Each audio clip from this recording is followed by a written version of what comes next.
Assalamualaikum warahmatullahi wabarakatuh. Tabipun, perkenalkan nama saya Pupi Pradila.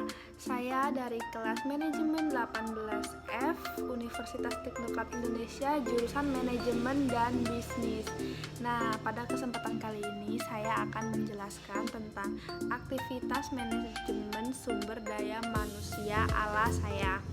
Nah, yang pertama itu, fokus utama manajemen sumber daya manusia itu tuh apa? Fokusnya itu adalah untuk memberikan kontribusi pada suksesnya organisasi. Nah, kunci untuk meningkatkan kinerja organisasi adalah dengan memastikan aktivitas SDM mendukung usaha organisasi yang terfokus pada produktivitas, pelayanan, dan kualitas. Nah, pertama itu ada produktivitas. Apa itu produktivitas yang mendukung usaha organisasi? Yang produktivitas itu diukur dari jumlah output per tenaga kerja. Nah, lalu yang kedua ada kualitas. Kualitas suatu barang atau jasa akan sangat mempengaruhi kesuksesan jangka panjang suatu organisasi. Kalian pasti tahu dong, bila suatu organisasi memiliki reputasi yang buruk, maka perkembangan dan kinerja organisasi tersebut bakal berkurang. Nah, begitu juga sebaliknya, jika organisasi atau barang atau jasa memiliki reputasi yang baik, maka perkembangannya juga akan semakin pesat. Nah, lalu yang ketiga ada pelayanan. SDM seringkali terlibat pada proses produksi barang atau jasa. Nah, manajemen sumber daya manusia harus disertakan pada saat merancang proses tersebut. Pemecahan masalah harus melibatkan semua karyawan, gak cuma manajer, karena seringkali membutuhkan perubahan pada budaya perusahaan, gaya kepemimpinan, serta kebijakan SDM itu sendiri. Nah, untuk mencapai sasaran tersebut, maka manajemen sumber daya manusia haruslah berdiri dari aktivitas-aktivitas yang saling berkaitan. Aktivitas manajemen sumber daya manusia diantara yang pertama, perencanaan dan analisis SDM. Aktivitas perencanaan ini dilakukan untuk mengantisipasi kekuatan yang akan mempengaruhi pasokan dan permintaan akan tenaga kerja. Sedangkan aktivitas analisis dan penilaian selektivitas SDM juga penting dilakukan sebagai bagian dari menjaga daya saing organisasi. Dukungan informasi dan surat dan tepat waktu yang didapatkan dari sistem informasi sumber daya manusia sangat dibutuhkan untuk menunjang aktivitas ini.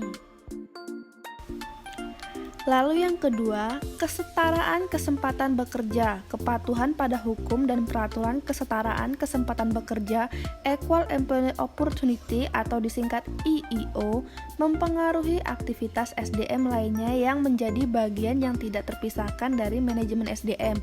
Contohnya, perencanaan SDM harus memastikan sumber tenaga kerja yang bervariasi untuk memenuhi jumlah tenaga kerja yang ditetapkan oleh hukum dan peraturan.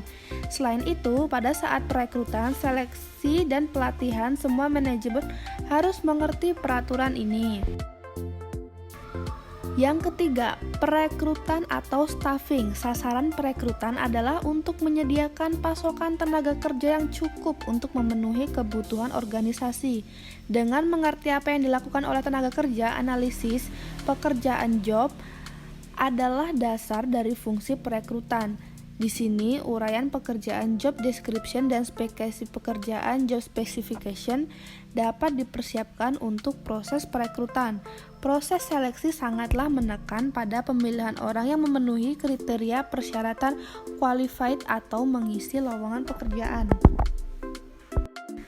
Lalu yang keempat, pengembangan SDM. Pekerjaan pasti akan berevolusi dan berubah, karena itu diperlukan pelatihan yang berkesinambungan untuk tanggap pada perubahan teknologi. Nah, pengembangan semua tenaga kerja termasuk pengawas, supervisor, dan manajer diperlukan untuk menyiapkan organisasi menghadap tantangan ke depan. Perencanaan karir, career planning, mengidentifikasi jalur dan aktivitas setiap individu yang berkembang di suatu organisasi. Lalu yang kelima ada kompensasi dan keuntungan. Kompensasi diberikan pada tenaga kerja yang melakukan kerja organisasi seperti pembayaran, insentif, dan keuntungan. Perusahaan harus mengembangkan dan selalu memperbaiki sistem upah dan gaji. Nah, program insentif seperti pembagian keuntungan dan penghargaan atas produktivitas semakin banyak dilakukan, peningkatan biaya dan keuntungan, contohnya pada keuntungan pemeliharaan kesehatan, selalu menjadi isu penting. Lalu yang keenam ada kesehatan, keselamatan, dan keamanan kerja. Nah, kesehatan dan keselamatan fisik serta mental tenaga kerja adalah hal yang utama. OSHA atau Open Safety and Health Act atau Undang-Undang Keselamatan dan Kesehatan Kerja telah membuat organisasi lebih tanggap atas isu kesehatan dan keselamatan. Nah, pertimbangan tradisional atas keselamatan kerja terfokus pada mengurangi atau menghapuskan kecelakaan kerja. Pertimbangan lain adalah isu kesehatan yang timbul pada lingkungan kerja yang berbahaya, seperti risiko terkena bahan kimia atau teknologi baru. Keamanan tempat kerja juga semakin penting karena kekerasan tidak jarang terjadi di sini. Lalu yang terakhir adalah hubungan tenaga kerja dan buruh atau manajemen. Hak-hak tenaga kerja harus diperhatikan dan tidak peduli apakah ada atau tidak ada serikat tenaga kerja. Komunikasi dan pembaruan kebijakan dan peraturan SDM sangat penting untuk dikembangkan, sehingga manajer dan tenaga kerja tahu apa yang diharapkan dari mereka.